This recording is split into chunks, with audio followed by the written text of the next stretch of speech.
nalali mupanza mabe tokope bani muta sexanga te muta soisanga te ndembo la muki mupanza mabe makamno so mabe pesa mupatina. Mais tant que vous avez Nzambe, cherchez à confesser du positif. Quand il te réveille le matin, Dieu que malgré l'homme Nazanaki, mais les peut s'amener là-bas. L'homme a Simba qui m'a voté, les gens ont Simba bon. L'homme a Simba qui t'est, mais aujourd'hui ça ira avec Dieu. Il ne faut pas confesser la négativité parce que tu as un Dieu créatif et ce Dieu-là est capable de te donner ce que même ta famille n'a pas reçu. Zambo sambela yaza problème te biso de to comprendre la été. Sans comprendre manière et fonctionnement Nzambe au rôle de la terre. Bible lobi que faut tous amis tout, n'est-ce pas? Bible lobi que aseli biso ba projet à bonheur et non ya malheur, n'est-ce pas? Comment yo vivaka na malheur? Comment yo makamba mambe faut comme la kayo? Comment yo makamba nyoso soki ko lela yo foka ko lela? Soki ko zanga faut tango pa na yo. Soki ba problème faut tango pa na yo. Pourquoi? Parce que les jours a instruit quelque chose et la nuit a donné connaissance à quelque chose et la journée a vanté. Amen. Amen. Amen. C'est pourquoi il n'y a pas moyen que vous exceller na grâce na bonheur na yo parce que eza na ba esprit ya mutu ba bebi sela wa makambo eza na ba esprit ya journée ba bebi sela wa makambo et bazwa journée na yo ba pesa zemi ya mabe zemi wana eza na ba problème. Malgré que tu viens prier, mais il y a toujours des problèmes. Malgré que tu pries, il y a toujours des plaies. Est-ce que nous avons besoin de photo de la carte? Est-ce que vous savez que dans l'église, il faut que tout ça n'a pas de problème? Aux s'aimer, aux prier sa offrande, tout ce que tu donnes là. Est-ce que Dieu ne voit pas ça? Mais pourquoi toi tu continues à pleurer? Ah, Nzambe nanga pamsa mami so mama moko na tonga lelo. Nzambe nanga kita akota likambo ya famille moko na tonga lelo. Afin que na ndamba banguna ba comprendre que yo ozali suna maboko na bango te, mosimba mi na maboko ya Nzambe. Na Bible bisanga, loboko ya Nzambe za mukuse te. Eza mukuse te na forme ke bisika nyoso bakanga yo ezaka na capacité ya kokoma. Eza na bakanga vino na se mai loboko ya Nzambe komaka. Eza na bakanga vino na zamba loboko ya Nzambe komaka. La main de l'Éternel est capable d'arriver là où ta famille ne peut pas arriver. Il y a un autre dans le boko ya Nzambe et que de récupérer la vie na yo bisika nyoso la kanga. Ngana Nzambe tunako yeba te. Mais le boko ya Nzambe na tindi yango mission. Et d'autres la libane, et d'autres la mbongo, et d'autres la voyage, et d'autres la progrès, et d'autres l'avantage. Au nom puissant de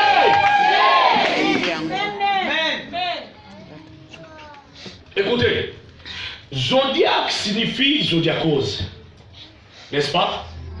En hébreu, zodiac est l'axis zodiacose. Zodiacose en français, cela veut dire cercle des petits animaux. Oui, bakande balobaka mutoyo azan horoscope ya bien. Okali solo wana. On parle d'horoscope. Ah, horoscope yangano ekokani hein. Horoscope na forme que nous les humains na forme na biso tozala ba étoile, n'est-ce pas? Biso nyonso nde toza ba étoile.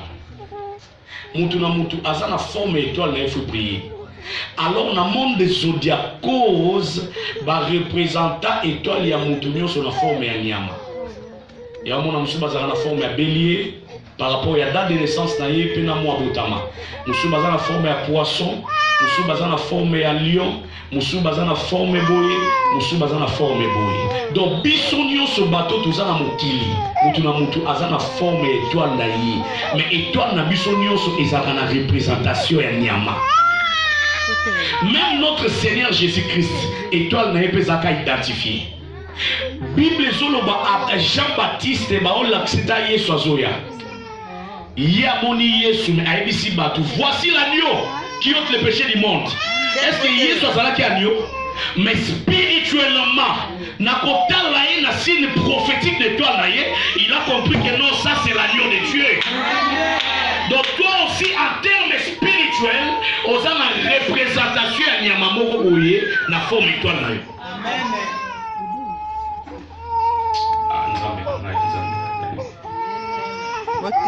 Comment se fait-il Jean-Baptiste appelé l'agneau de Dieu. Aussi longtemps, yé azanaye Yesu ba mona boy.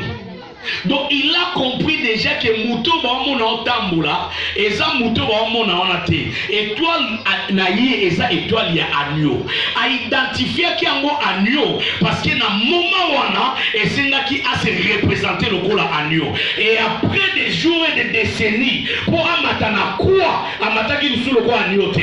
Ayaki na quoi le kola agneau, bazo approcher le kola agneau, mais dans la matière de la croix, avant le bas tout est accompli. Il y a des sélections des esprits. Bah mon qui est sous lionté, mais à l'attaque identité à Lyon. Amen. Non pas mon la matière. Amen. Nani matière au pédé yaki pour naïe. Donc bisogno sotoza na ba signe ya ba cancer, ba signe ya ba bélier, de tout ça boy. Les jours qui viendra. Et c'est un programme penza ya munene. Na ko identifier yo à partir de la date de naissance. So lobi que botama na janvier. Et ça na bato janvier ti février, ba ça na forme ya nyama na bango. Et puis ba ça na programme makambo fo komela bango. Donc yo ko zo ndenge moko te na muto abotami na avril. Parce que yo za ya janvier ya za avril. Mais ce que j'aime, na vita ote yango te mais nazo englober yango pona oyebisa yo. Yeba lelo ke biso nyonso tobotama pa Yesu. Ata na mokili obotama pa ba parents, ozwaka forme ya zodiaque ba pesa ko na forme ya nyamoza. Mais yeba ke tango ozwaka baptême, ozwaka nouvelle naissance, toi tu es devenu agneau, tu es devenu le lion de la tribu de Juda. Donc forme nous ko bakoka ko pesa na cancer na horoscope. Christ a banni cela parce que lui il est venu pour appeler sa identité na yé. Dans le zodiaque, il y a cercle moko, il y a des petits animaux, n'est-ce pas? N'est-ce pas? N'est-ce pas ça? Alors, et l'okonini et c'est pas ça. Il y a pas que n'engue tu as na mokili oyo, tu as avec toi, tu se déclencher à ton kiti. Tant oyo koti awa, obandi ko vivre na temps, pour que musala makambo na temps. Avant yo ya il y a déjà que le monde est zodiaque, n'est-ce pas? Bah identifier kayo avant qu'on parce que zodiaque na hébreu l'axis zodiacose na français ni ko ba cercle des petits animaux. Donc cercle wana e balukaka ndenge globe terrestre e balukaka. Donc ils ont contrôle ya monde entier. Pe ils ont la programme ya 5 continents. Oyo nyonso ekoleka na Asie na miniti oyo na zodiaque eko échapper bango te. Pourquoi? Parce que baza na programme ya ba vie ya bato na maboko. Yeba ke moto nyonso akotaka na mokili oyo azalaka contrôlé par les systèmes zodiaques. Système du zodiaque est contrôlé par ba étoile, et contrôlé par ba ligne, et contrôlé par ba sanza. Yango moni po Joseph a confirmé bisongo alubi pa na moni ba étoile. Na moni clip, na moni na sanza. Ba mo papa ne alubi donc bino na ngai mama no na bandeko na yo. Donc alakisi ke ba étoile les a famille et papa zalaka soleil et maman zalaka ligne. Donc si le monde zodiacose nous représentons des signes à partir de étoile ya ba ligne ya ba nini na biso nyonso. Quelqu'un qui comprend bien? Alors, tango yena mokili, je vais expliquer ça prochainement parce qu'aujourd'hui je suis venu pour te bénir. Tango tokota na mokili, tokota na programme wana, balandeli date na yo, bayebaka jour kobotama, bayebaka ndenge nini, place nini faut botama, bayebaka qu'est-ce qui pourrait t'arriver lobi na vie. Bayebaka ngo. Ba détectaka nga parti ya ba horoscope na yo, ya mois au botameli, ya jour au botameli. Donc, si vous avez un programme, vous avez déjà un et rien ne les échappe. Vous avez un programme tout entier comme ça. Moi, qui m'a programme, exact. Mais j'aime quelqu'un, et cette personne-là, je l'aime beaucoup. C'est le nom de Jésus-Christ de Nazareth. La Bible dit qu'il y a une éternité, mais il y a un entrée dans un temps. Mais pour que ça entraîne Nathan, Bible ezoloba ke mutu wana na kombo ya Yesu Masia le jour que alingi apparaître sur la terre akota na kati ya temps abima na éternité. Or ba zodiac wana monde wana bazaka na ba radar na bango, n'est-ce pas? Bazaka na ba écran géant na bango, n'est-ce pas? Bazaka na ba miroir magique na bango. Ça dit partout ba contrôlaka, pe partout ba landelaka. Alors, dans l'époque de Jésus, Bible zolo dans Matthieu chapitre 2, que ba mage, ba ngonde baza ba magicien, ba ngonde ba yeba ba étoile ya batu, ba ngonde ba yeba ke étoile bimé ça na fonction boye. Tant ba mage ba mon étoile wana, ba lobi il faut se déplacer. Pourquoi? Oyebi pourquoi ba se déplacer là? Oyebi pourquoi ba se déplacer là? Parce que mutu wana autaki na éternité, mais a béni l'éternité, a continué na kati ya temps, mais avant abima l'éternité, pour aller na kati ya cercle zodiacose, cercle wana radar na we blokaki. Ba remarquer que radar est bloqué, ba remarquer que radar est planté. Oyebi téléphone soki planté, ou yamba so appelle. Ce téléphone est planté, ou yamba so moyen na kati te. Il faut que nous réinitialiser pour que ça fonctionne, on se pose ça les normal. C'est ce qui s'est passé. Hier, il y a kota na kati ya temps, zodiac radar et comment qui bloqué. Ba luka ba yeba mutu nini akoti na mokili. Ba yebiete. Ba luka ba yeba wango auteli wapi. Ba yebiete. Or Yesu a bloqué qui radar na bango pour atia bango kana confusion. Est-ce que mutu mwazo landa bien? Est-ce que mutu mwazo comprendre bien? Ça dit mission na bango ba landela ka mwana liya bota malelo. Ba ki déjà ba landeli ba étoile na yi. Ba ki déjà ba landeli ba vie na yi. Ba ko ya pété mais de loin ba contrôler ma munyoso parce que bango di ba simba ba étoile. Mais ces jours-là, Bible zo ba ya Yesu ba mona yangote. Yango moni place bazala qui tellement que radar est planté qui est bloqué. Même ne bande ko compter mokili bando compter mokili likolo bo kitana n'est-ce pas? Bato basang batanga géographie batanga ngo au moins va ko 1500 so ya 1000 combien avant Jésus-Christ, n'est-ce pas? Ba date nyoso ba loba wana eza imaginaire. Mais ça n'amène à bien. Même à date tu vas pesa rabiso que Yesu ya décembre, ce sont des dates imaginaires. Parce que dans la théorie, pour comprendre que le 25 décembre, ils ont encore eu son automate. Dans la passant, n'est-ce pas? Tant que vous avez Elisabeth Marie, Elisabeth a dit combien de mois? Il y a 6 mois, n'est-ce pas? Bon, dans 6 mois, bon, surtout vite au normal, 6e mois à la moitié. 6e mois à la moitié. Mois de juin, n'est-ce pas? Ceux qui va coûter Elisabeth a 6 mois. Tant que va coûter Zemi a Marie zalaki presque 1 mois. Si ceux qui font bon, dans 6 mois. Fabo dans combien? Si on calcule bien, c'est qu'on est en décembre, n'est-ce pas? Il faut que vous janvier, que vous février, que vous nanini. Peut-être na mars. Est-ce que vous avez fait ta fête, tu vois, au milieu de la chose? Moi, je vous dis que nous les Yesu abota ma soul. Yo mon Christ ça en vote. Mais ça n'amène à bien.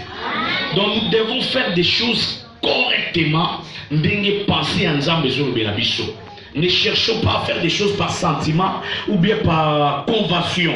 Parce que ce sont des dates conventionnelles, ce sont des programmes conventionnels. Oh, bah, il y a introduire le battu. Pour battu batambola nengwana. Net battu ne balo baka sambela pour na biso Marie. Est-ce que yemoko Yesu, dès son vivant, a permettra likama nengwana?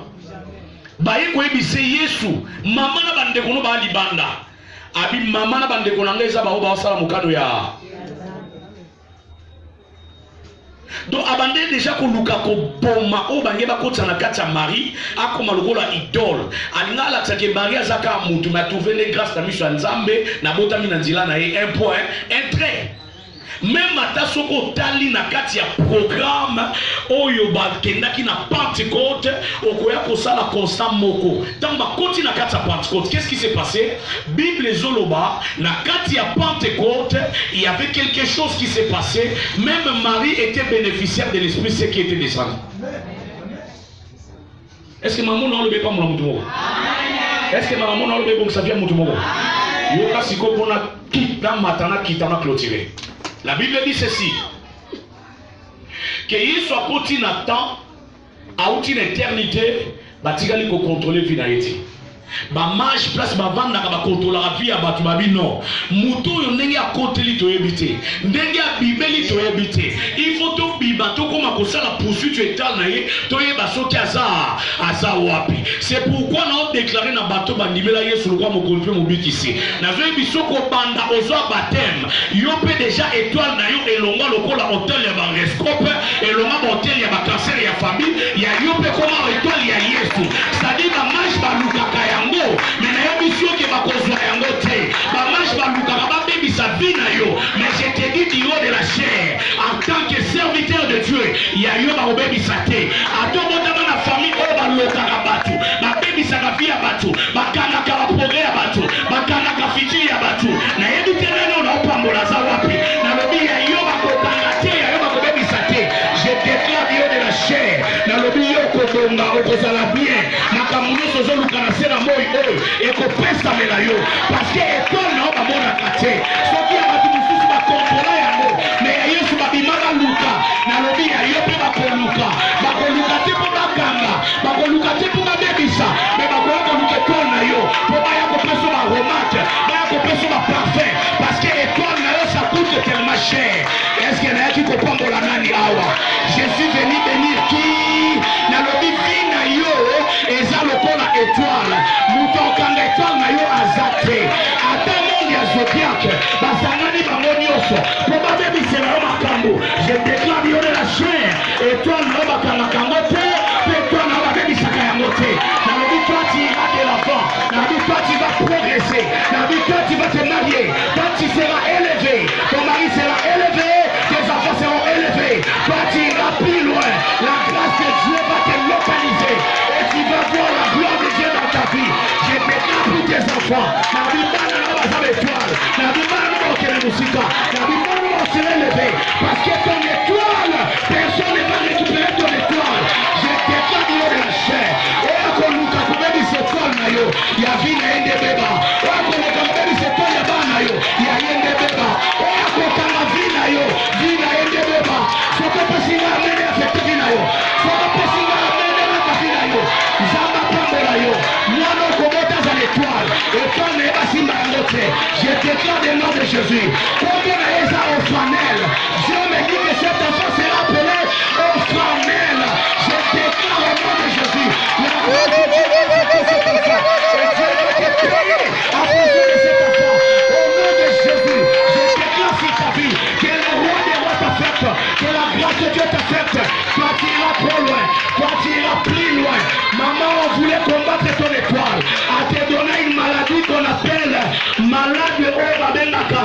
Moutufa Tambola, à comme à boiter. Oh Jésus, Bangaba personne malade est paralysé. Étoile naïo, et autres dans la tombe à l'élo. Le col à Yesu, Bako personne malade, Bako combattre et nous donnons une personne malade. Malade, on les hommes de la yé, la personne de la yé, et ceux qui sont de la yé. Oh mon Dieu!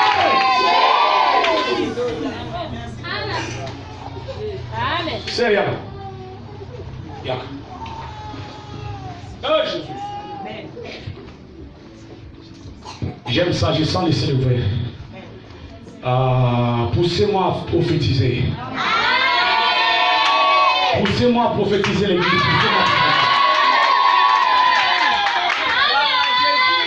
Wow. Quand je parle de l'étoile, Zambola Samako Kemusika. Zambola Samako Yebi Kolukambon. Zambola Samaki Ozana Mayele Ambon. Prévaneke ndenge ozawana. Eza na programme moko ya voyage ezoyela yo. Na amona ofubila mboko oyo. Mais kende oya ozonga parce que nzamba atie bongo na mabele. Là c'est un. La deuxième des choses, na amona yo tout autour na ba soda. Oza milliers moko le voit ba soda. Na amona ba soda tout autour na yo. Je n'ai pas dit que ce sont tes maris, mais na ote, mais na moni oza na relation ya ba soda. Et Dieu me dit que na kati ya relation wana na mona mutu moko akomi prix ya oselo bulamu comme si azaki na iloko na yo entraîné mais akomi prix ya opeso yango mais na mona makambo zo fungwama nzamba otombole makasi o mati grade makasi na fonction et na moni mutu wana andimi na ndenge amonela kosala ba faire o etikaka tellement asepelaka na tellement mais a décidé à cause ya bozuwana yo ndoko makogere yango namoni baporte ebele fungwami namoni ofungoli magasin ya bilamba namoni oza na compagnie ya mituki ezosala transport namoni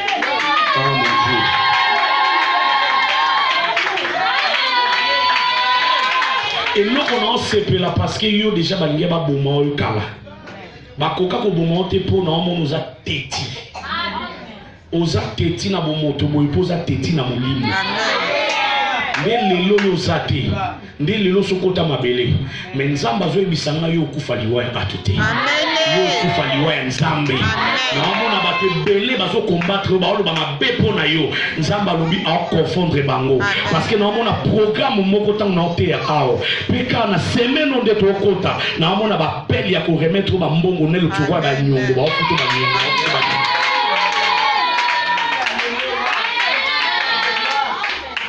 n'a besoin de bénir. Mais nous senti le coup là aux en bon, mais nous on a béni mon père $100. N'a besoin de bénir parce que nous avons bien introduit dans cour de camp. Nous on a bien mon et circuler, nous on est circuler dans fond là. Nous on a mon bon, mais nous aux en $100 mon corps là ça n'a. Où là ça te pisse ça. Maman Zoubank. Ce que je vais faire maintenant. On comprend que $100 on est sur le place. Moi je vais prendre ça parce que le Seigneur m'a convaincu en soi. Et ça les camarades font moi milayo au tika la boler la $100. Et on soit plus que les cas on en ça siko. So on dit minga le roi prophète Nzambe pour ba doute ces bandits, t'as pas calcul. Qu'est-ce que je vais déclarer pour toi.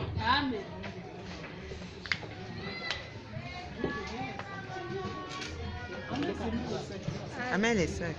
Dans mon salon, on va manifester la tâche joyeuse, on modèle nos autres pour finir en 4 ans de sa prière.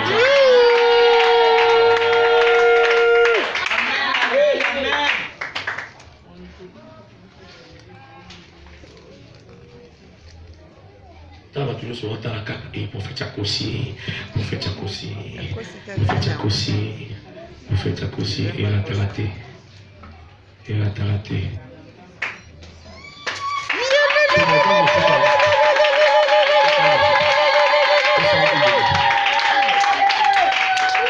Église non c'est la prière na yo. Moi ce soir pas moi azara na motema okaba. Mais azara ndika motema poussé. Mais azara motema okaba. Et puis nzamba moni saki ba noto makasi hein? C'est zala nangako, c'est on a souci sana nzamba confiture misinga sa et zanga tezanzamba. Dieu a compris que quelque chose va se passer dans ta vie. Oya na lelo, je ne t'ai jamais vu hein. Natika lo moni namte ayaka prier oyeka lelo mamanza pabiction na malade on ozwa paralysé au sakanate omondo ozana vobima olela lokolo déjà lelo ndenge zana vobima na oselo pe service nzambe etunga oyalia so andimia bikisi amen amen musanza elema la maman matache nzamba abine kama ya mama nzamba abine bisayo aliya visiter namoni domaine ya finance eza kana makasi namoni nzamba o visiter mais na kana ya musala il y a quelque chose qui va se passer au bon de la bonne maman moko namona déjà vous traiter na maman au solane et bien. Et je sens que maman a un projet au sol qui met si maté à l'itienne à la prière. Ce projet va les cibler à vie à organiser. Non, mon ensemble de ça na maman oh. C'est même notre côté. Si avant tout comme samedi. Non, mon appel moi écoute na téléphone. Il faut nous ma cam. Et loko e ko matin na mutu ya liboso habité. Pour ça la prière na décoran. Ah ben Et c'est de là que Dieu va te bénir. Et non seulement ça, je vois que l'Okwana est au fond de la ressource, ma bambo de ma casse. Mais ce que le Seigneur me demande de te dire, Abina Ebisayo, restez bien avec cet homme. Cet homme est digne de caractère. C'est ce que tu dis souvent dans ton cœur. Thomas Mazara dire. Et Dieu sait pourquoi a-t-il nous appelé Maïkana qui tire tes maillots. Tu comprends? Sois humble. Toi aussi tu es un leader. Tu vas aller trop loin. Mais sois humble. Tu vas te lever. On t'a bonjour ta moussou ya to meza mukie. Yo za plus que ye. Mais ça moi c'est là mon humilité na yo. Ba sfinga ye côté là. Ba chola ye côté là. Ba humilier ye côté là. Parce que l'élévation na yo. Et ça on a mabora nzambe. Et ça ba na canal na ye exploser la vie. Que Dieu te bénisse.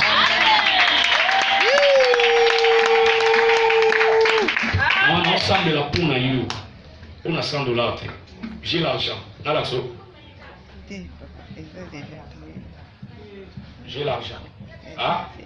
J'ai mon argent. Mais non, béni. Et là, on a ça pour nous. On a ça pour nous. Tu me permets tout. On a ça pour nous. Parce que nous avons un cerveau mystique dans la famille de la casse. Non, mon aïe, au comme élevé ma casse, na milieu à battre belé. Non, mon comme élevé na quartier famille. Non, mon nous oublie ça va mbongo au défi sabato. Na mon yoti na niveau oublie si même mbongo au défi ça na gouvernement. Zamba lobi a kotu na cour d'écran ya ma casse. Makambo sali o. La tienne église témoin. Ce que tout le monde a filmé, ça a filmé ma cambo. Non, il s'habille au lilo. Tout comme en décembre était. Moi, na moi sur. Alors, il y a un Dieu pour soir. Amen. Il s'habille tout comme en décembre était. Moi, na moi sur. Alors, comme ça, va voyage, Dubaï, partout, va faire d'ici là, au Kenda, au Zonga. Parce que Nzambe a décidé à visiter comme pas possible. Et Nzambe a dit, l'eau a mouru venir dans la famille. Amoulouba. Amoulouba. Loi mo venir dans la famille na yo. Hein? Et péché au kambon mais ni ko pi melo di ba. Na mo na di ba ba o ya ka me ba o kima yo. Ba o kimo bo be banak. Mais nzamba bi a cause ya service yo. Di ba le pesa mela. Amen. A cause ya service yo. Na bi même mi touké pesa mela. Amen. A cause ya service yo. Na bi ba porte les cieux et tout ma di ko fa Nzambe Yabasako, le Dieu des esprits des prophètes, n'a bondé l'Ikola mon amour.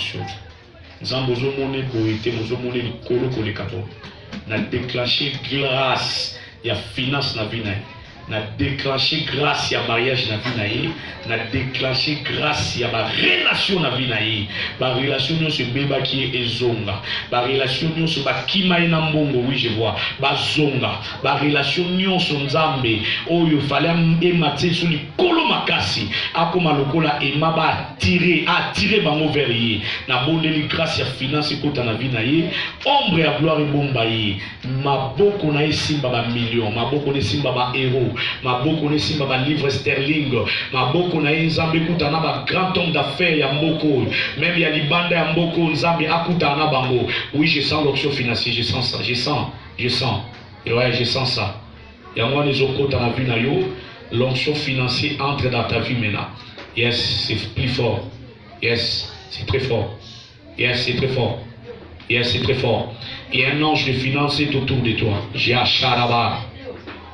Rabarabara shakaraba et namarazuke rekabaza ikabru shakataba Alléluia, alléluia. Je vois un ange de finance. Un ange descendu, un ange de finance. Na moni asimbi toutes sortes ya billets à monde. Alubi aiko peso pouvoir wana. Na kati ya famille na yombongo simba mutasimba ngazati. Ata papa na simba, tata maman na simba te. Je déclare au nom de Jésus maboko na yo esaka na mbongo. Na bi même chambre golala ko bando compter mbongo na ba sac. Na bi même na ba voyage yo bando sala ba faire pour que nous retirer ba compte bancaire. Je déclare au nom de Jésus, sois béni financièrement au nom puissant de Jésus. Amen. Mettez-les sur ma boue, ma casse. Wow. Que Dieu soit loué. Bon, s'il vous plaît, je suis obligé d'arrêter. Parce que le temps file. Je dois laisser les programmes à l'apôtre. Je vais dire une chose. Hein? Je vais dire une chose.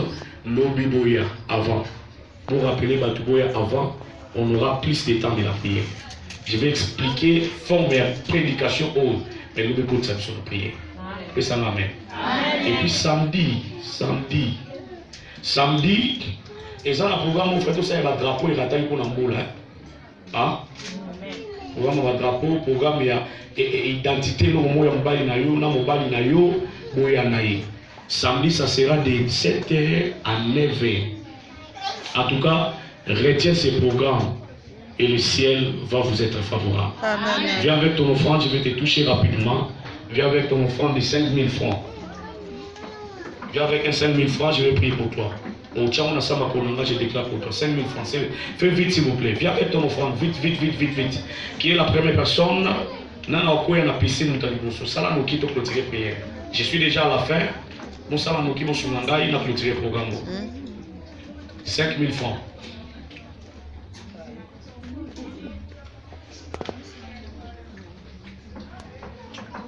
Bosu na pema ko boy na pema 5000 francs nani mutali boso. Qui est la première personne, s'il vous plaît?